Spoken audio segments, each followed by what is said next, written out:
The words floated down the hallway and hit Cecilia like stones. At only 7 years old, standing behind the ajar door, she felt the air leave her lungs. It was the voice of Ricardo, her father, a man who until then was just a faded photograph on the bookshelf. On the phone, he was laughing with a lawyer, and each laugh was a blow to the safe world that her mother, Rosanna, had built for her. He didn't speak of longing or love. He spoke of money, of an inheritance, and of how he needed her. Custody to control everything. The worst came next, when he mocked her mother. Rosanna can't even read properly. It will be easy to prove she's negligent. In that instant, Cecilia's heart, which had previously beaten with curiosity to meet her father, froze. The humiliation was not public, but it cut her soul in a way no audience ever could. The shock lasted only a second. In its place, a coldness was born that no child her age should know. Her small fingers, which moments before held a doll, now trembled as she picked up her mother's cell phone from the small table. With a precision that would startle any adult who saw her, she pressed the record button, capturing the final seconds of that cruel conversation. She did not cry. Tears seemed useless, a weakness she could not afford. In her mind, a single sentence formed, clear and hard as a diamond: "He will not hurt Mommy. He will not use me." There, huddled in the hallway of her simple home, little Cecilia ceased to be just a girl. She became her mother's guardian and the architect of her own justice, with a plan beginning to take shape in her brilliant mind. With the cell phone hidden in the pocket of her small dress, Cecilia walked back to the living room, the sound of her own heart hammering in her ears.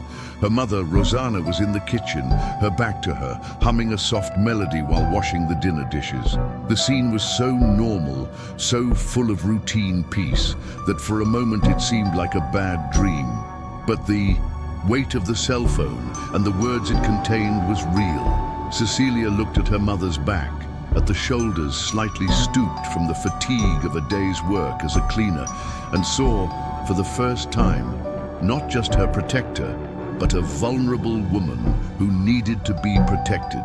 The anger she felt for Ricardo was a hot coal in her chest, but the love for Rosanna was a shield that rose, solid and unshakable. She knew, with a frightening clarity, that she could not simply run and tell everything. Her mother's panic would make her even more fragile.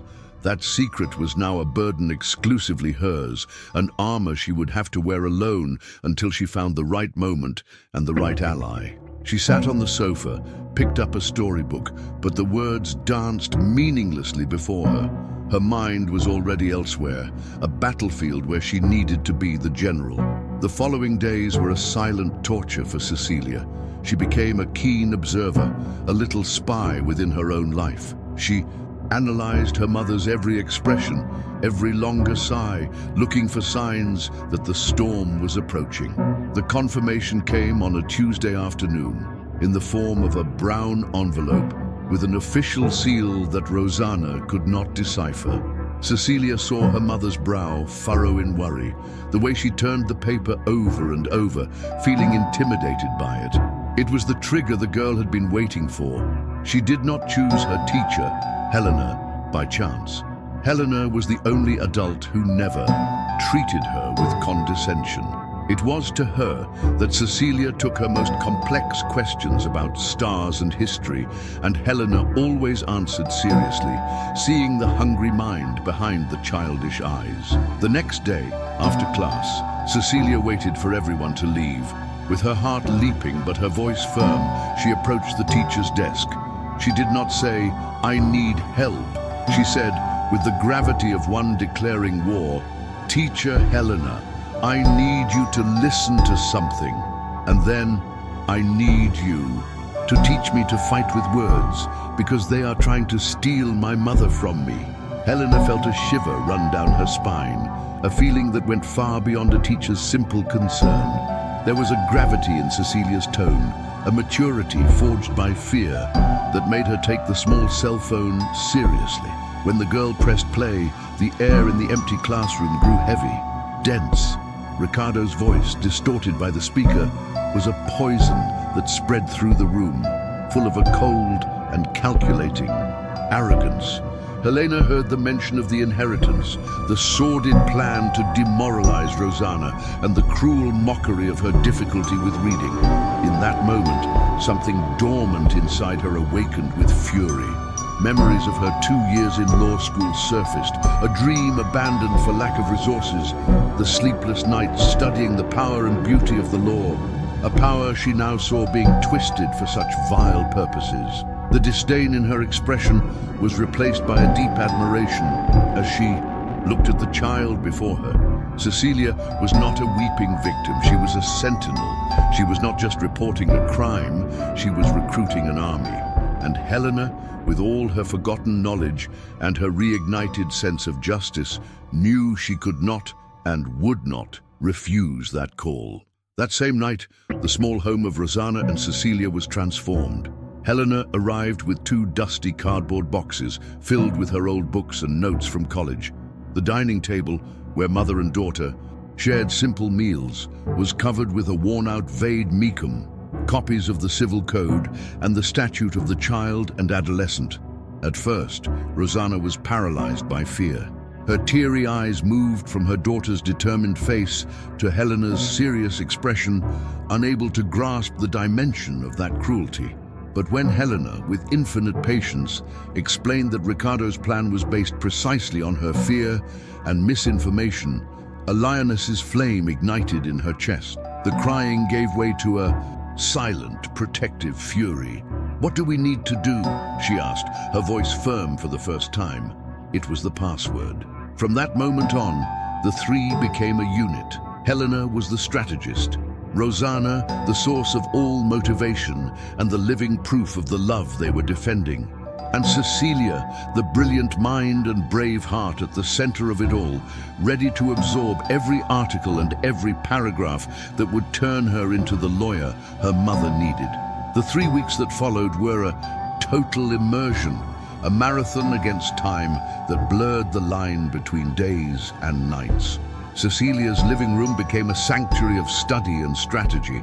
The smell of fresh coffee, tirelessly brewed by Rosanna, mingled with the smell of old paper from Helena's books. The image that solidified in that period was of Cecilia sitting cross-legged on the floor, wearing a pair of Helena's reading glasses that constantly slipped down her small nose, while her eager eyes devoured texts that would make experienced adults sweat. Helena did not teach her like a child, she taught her like a colleague. She explained concepts like the principle of the best interest of the child, and Cecilia, with relentless logic, would counter, "So the best interest can't be to stay with someone who is only interested in my money. The judge will have to understand that." Rosanna, in turn, became the guardian of the material truth.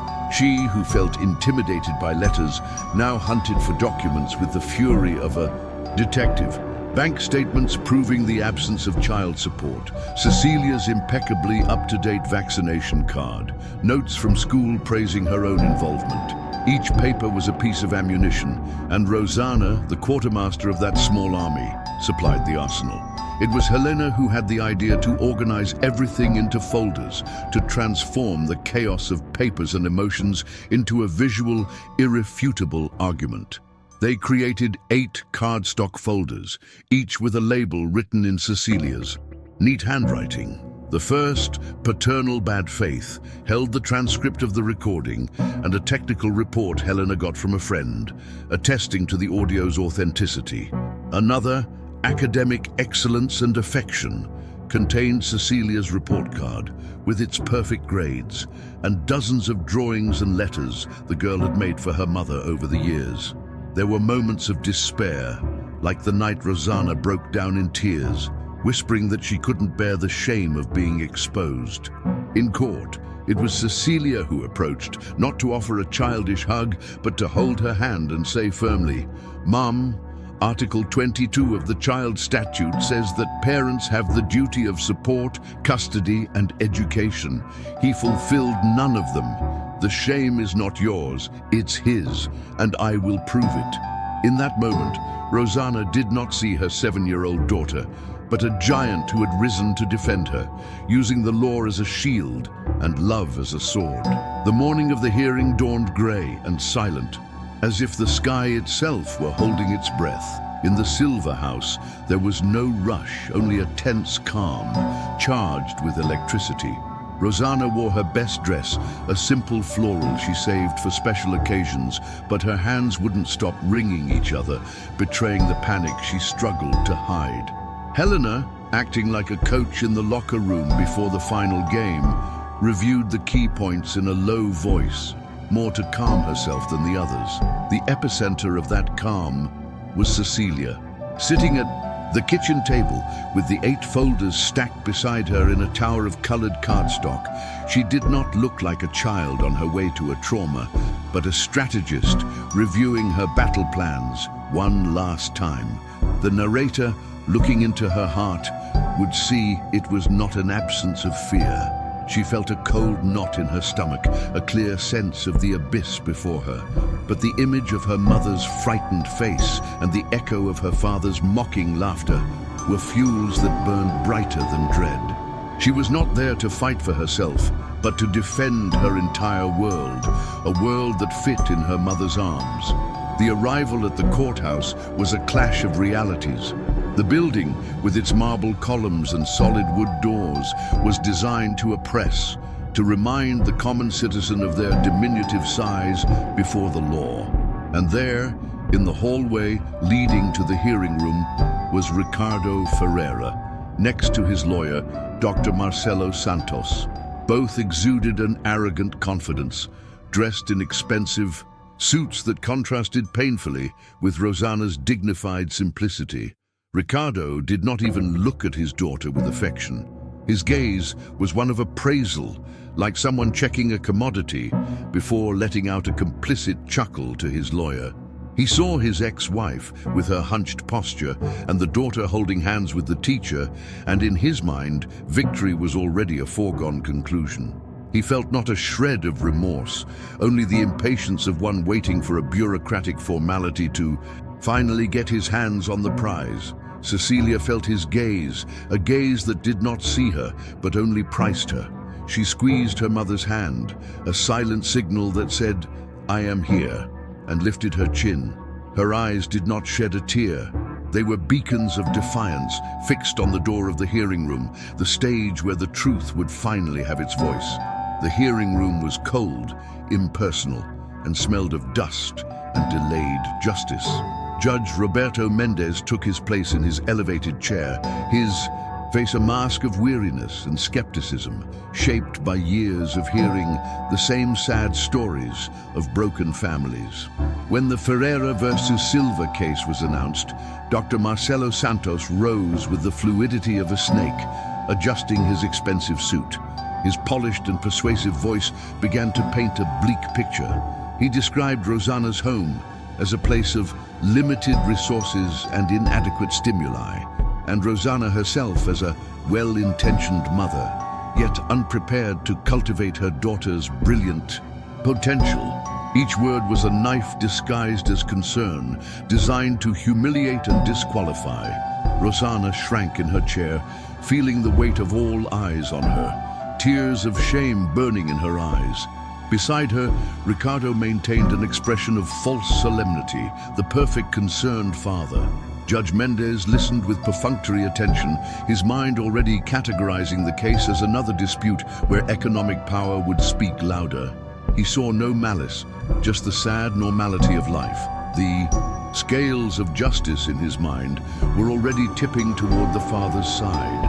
It was then that the predictable script of that morning was torn to shreds. Just as Dr. Marcelo was about to present the first of his proofs of maternal negligence, a childish yet surprisingly clear and firm voice cut through the air of the room.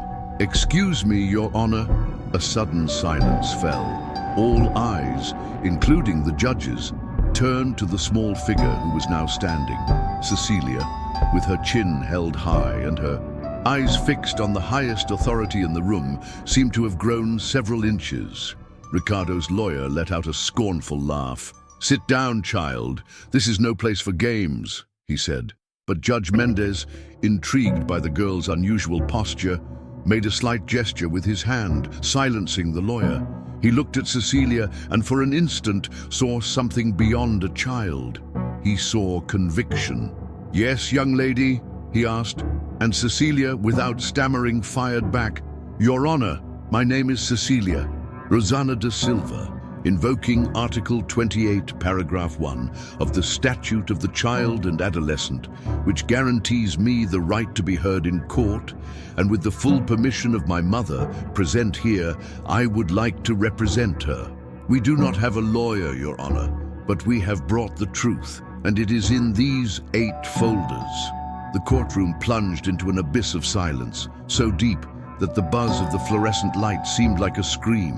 Dr. Marcelo Santos stammered, his face red, with fury and humiliation. "Your Honor, this is absurd. A charade. The girl has clearly been coerced, manipulated by the mother and by this teacher," he protested, pointing at Helena. But Judge Roberto Mendez was not looking at him. His eyes were fixed on Cecília. In 30 years on the bench, he had seen it all. Lies, betrayals, dramas. But he had never seen this. A child who not only asked to speak, but who did so backed by the very law he swore to uphold. A spark of something he had not felt. In a long time, genuine curiosity ignited in his chest. He raised his hand and his voice sounded grave, final. "The lawyer has had his chance to speak. The law, as the girl correctly pointed out, guarantees her the right to be heard. The court will hear her. Proceed, Cecília." With a respectful nod, Cecília walked to the table, took a small audio player from the first folder and placed it before the microphone. "I would like to begin with the proof of my father's true motivation for seeking my custody," she said, and pressed play. Ricardo's voice, metallic and cruel, filled the room, speaking of the 2 million reais, of the plan to defame Rosanna. And then, the sentence that sealed his fate. "Rosanna can't even read properly. It will be easy." The sound of Ricardo's laughter on the recording echoed in the room like an obscenity. Ricardo Ferreira's face went through all shades of red to a pale, cadaverous white. He looked at his lawyer as if expecting a miracle, but Dr. Marcelo was petrified.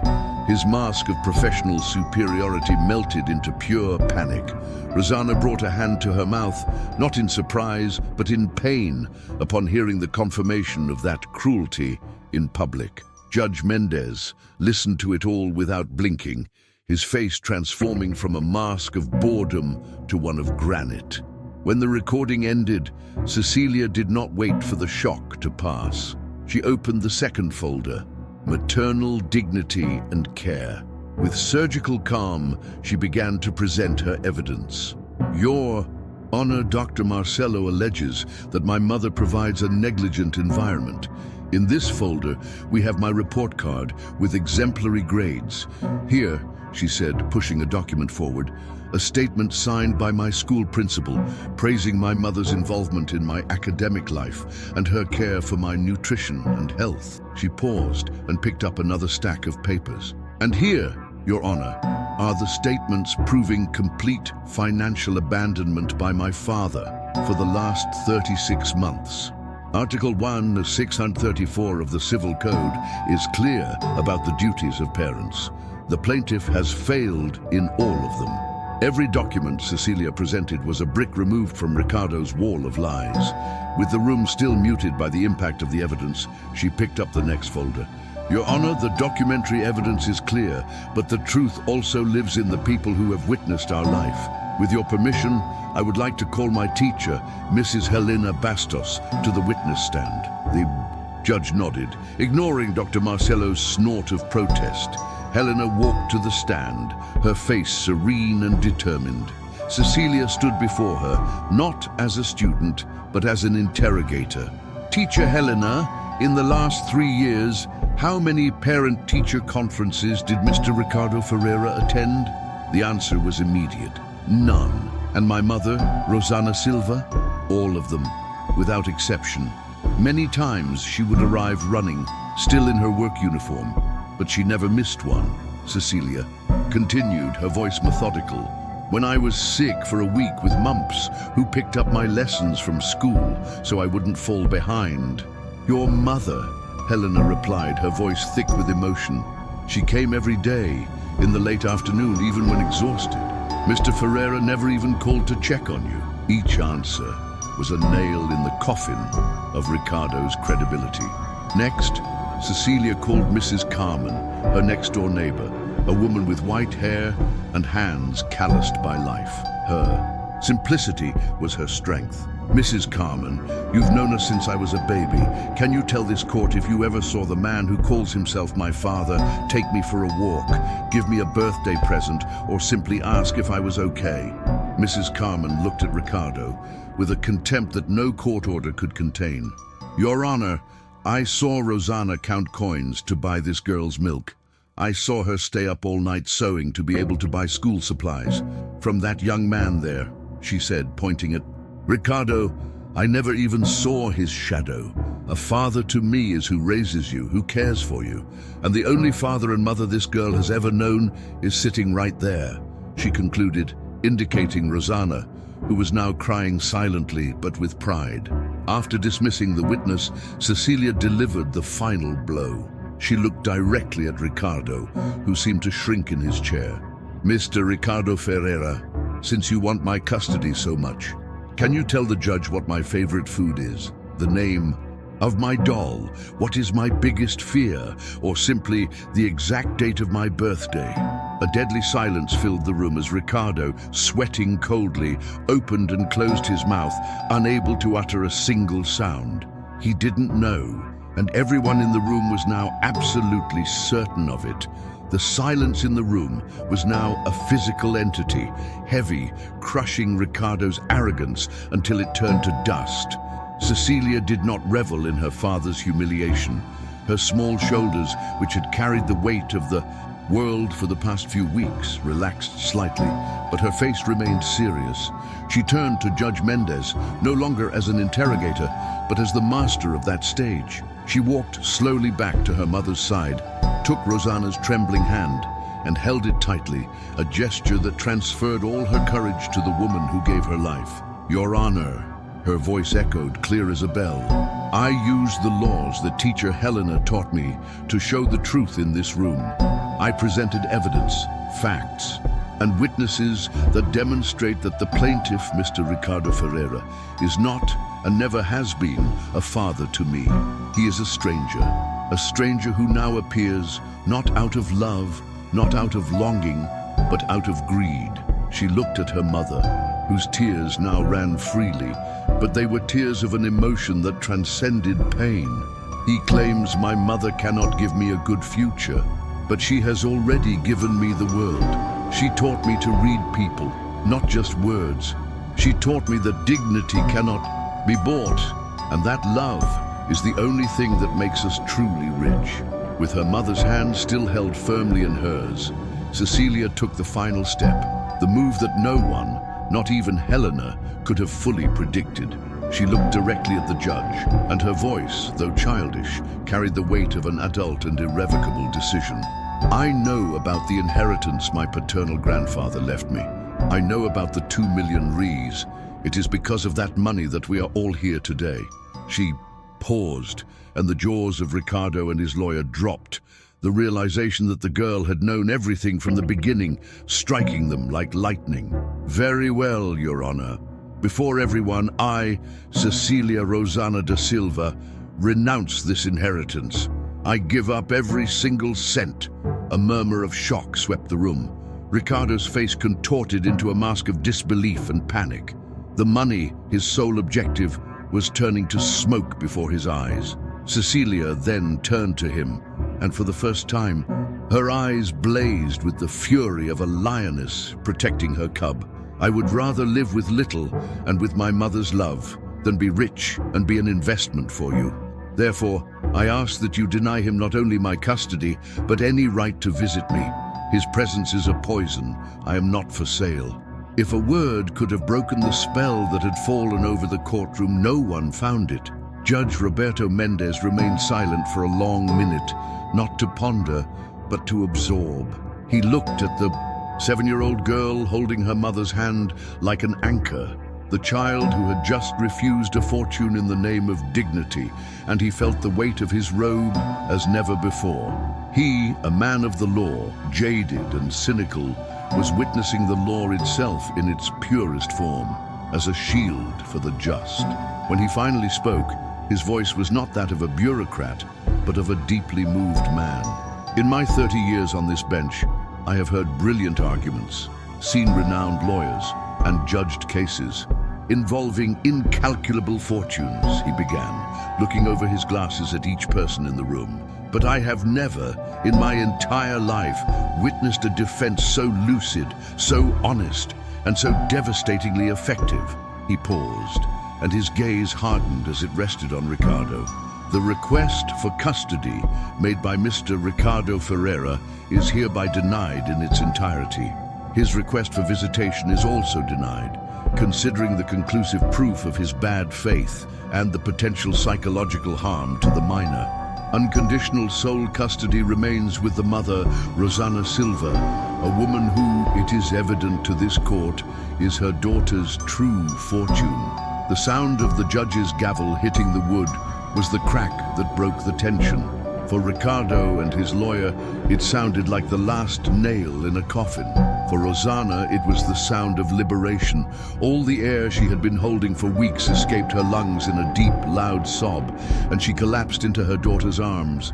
It was a cry of relief, of gratitude, of a love so overwhelming it no longer fit in her chest. Helena joined them, and the three of them hugged there, in the middle of the courtroom, a knot of strength, tears, and victory.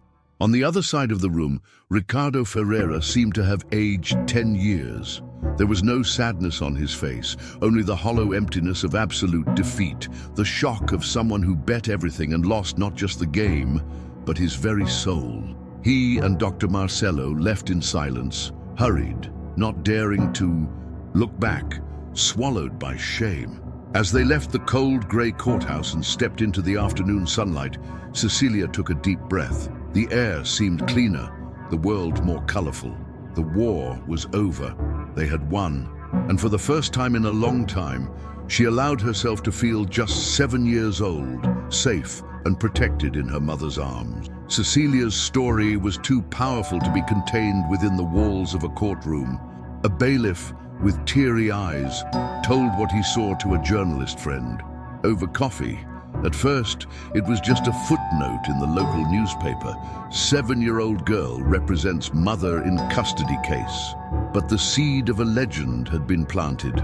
In less than 48 hours, the story exploded. National television networks, sensing the kind of human drama that captivates a nation, sent their crews. The headline on the main evening news was, "The Little Lawyer, the girl who refused $2 million for love." Brazil stopped to listen. The image of Cecília, serious and articulate in a cautious interview conducted by Helena, went viral. People didn't just see a child prodigy, they saw a symbol. They saw purity against greed, intelligence against arrogance, the decency of the humble triumphing over the rot of the powerful. Rosana's simple house became a pilgrimage site.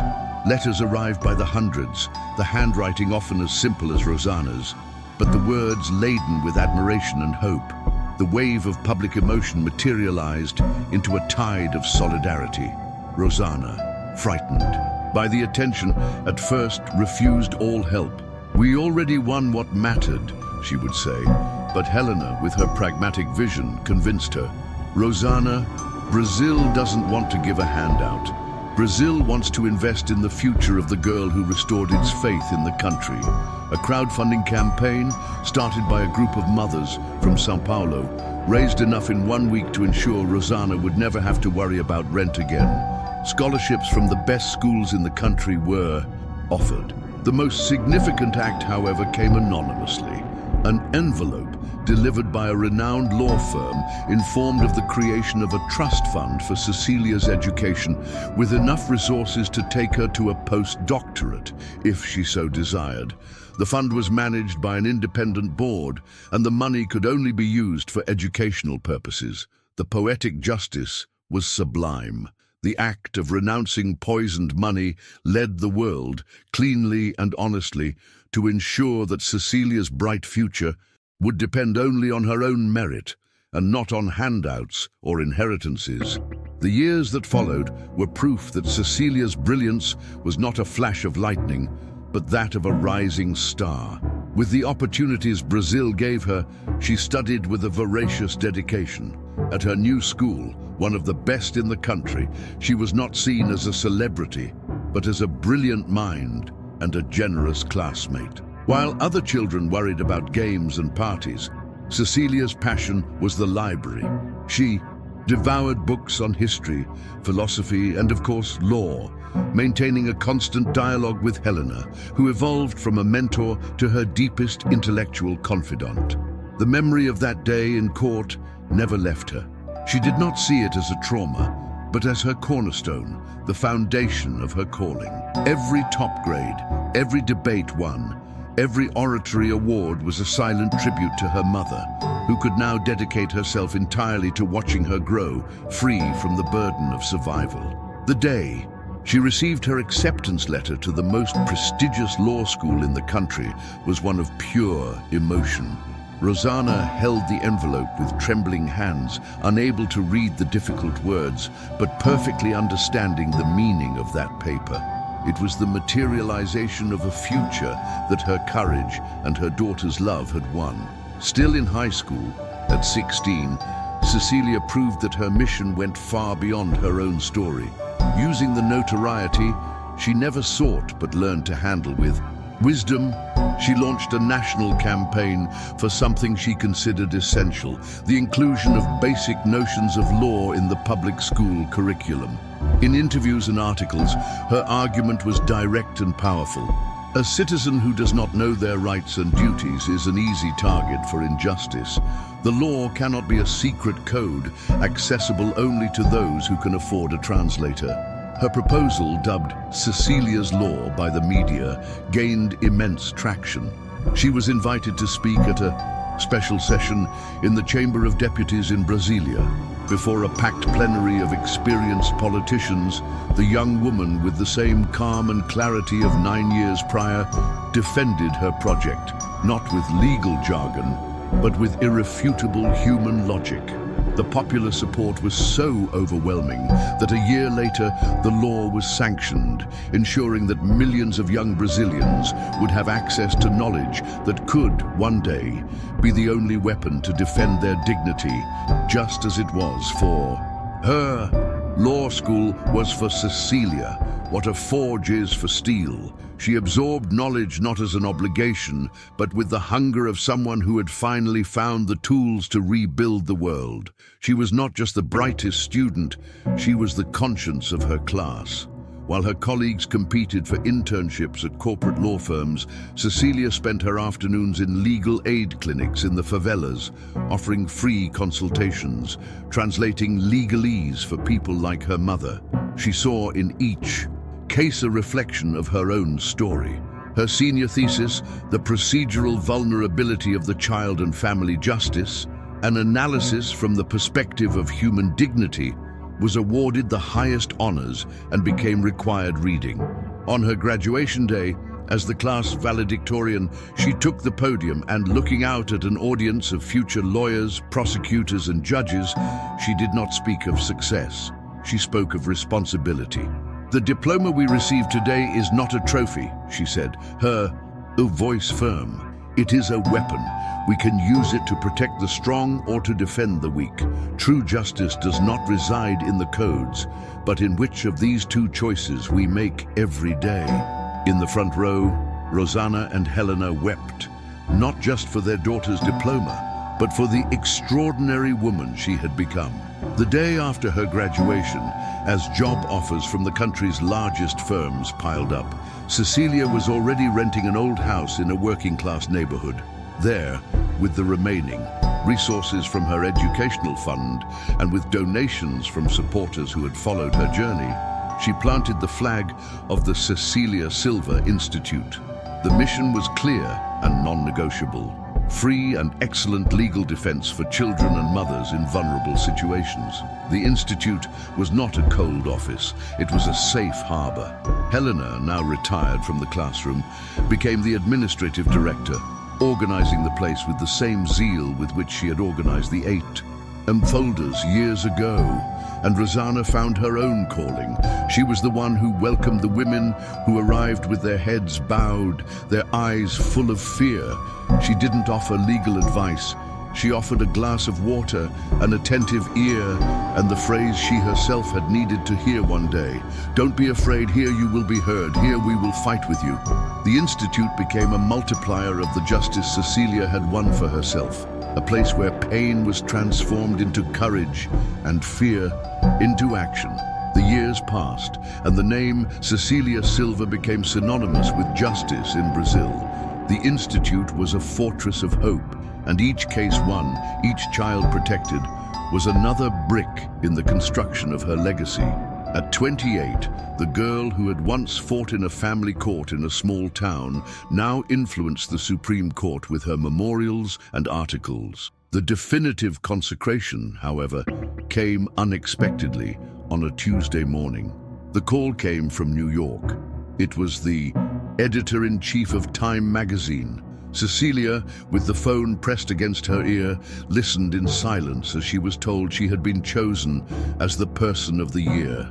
Not of Brazil, of the world. The cover, revealed a week later, was a powerful and serene portrait of her, with a gaze that held the wisdom of a lifetime. The title was simple, but devastating: The Advocate for the Innocent. The article highlighted not only her story, but the silent revolution she had created, proving that the legal system could indeed be a tool of compassion. She did not celebrate with a party. Her celebration was to sit in her mother's living room, now a comfortable house, but still filled with the same simplicity, and have a cup of coffee with Rosanna and Helena, the 2 women who were her first and most important court. And as for Ricardo Ferreira, life, the greatest and most impartial judge of all, delivered its own sentence, slow and relentless. After the public humiliation and the loss of his investment, his life fell apart. The arrogance that guided him led him to make terrible business decisions. Without the character to rebuild and without the humility to learn, he lost everything. The final poetic justice found him on a cold winter day. Sitting on a park bench, an aged, anonymous and broken man, he was leafing through a newspaper someone had left behind. And then he saw her. The photo of his daughter on the cover of the International magazine, celebrated by the world. In that instant, he understood the true dimension of his loss. It was not the 2 million reais he lost that day in court. It was the honor of being that woman's father. It was the chance to have his name linked to a story of greatness and not to a footnote of shame. His punishment was not material poverty, but the eternal agony of looking at the sun and knowing that he, out of pure greed, had chosen to live forever in the shadows, forgotten by everyone, but especially by himself. That night, after the flurry of news had calmed down, the 3 women sat on the porch of Rosanna's house, a place that now breathed peace and security. The famous magazine lay on the table, but their eyes were not fixed on it. Rosanna's gaze was lost in the garden she now tended with such care. She did not see a global celebrity on the cover. She saw the face of her little girl, the same one she had rocked in her arms, the same one whose scraped knees she had kissed to make them better. Her mother's heart held the memory not of the brilliant lawyer, but of the brave child who had defended her when she had no voice. Helena, with a serene smile, thought about how curious life was. Her own dream of justice, interrupted and stored in dusty boxes, had blossomed in a way she could never have dreamed through the mind and heart of that special student who had one day asked her to teach her to fight with words. She had not become a famous lawyer, but she had done something much greater. She had formed one, and Cecilia, the woman the world celebrated, looked at them and felt the only truth that mattered. All her strength, all her resilience, all her fame were nothing more than a reflection of the unshakable love of those two women. The real victory was never the magazine cover. It was that moment, there on that porch. As night fell gently, bringing the scent of the night-blooming jasmine from Rosanna's garden, a comfortable silence settled between them.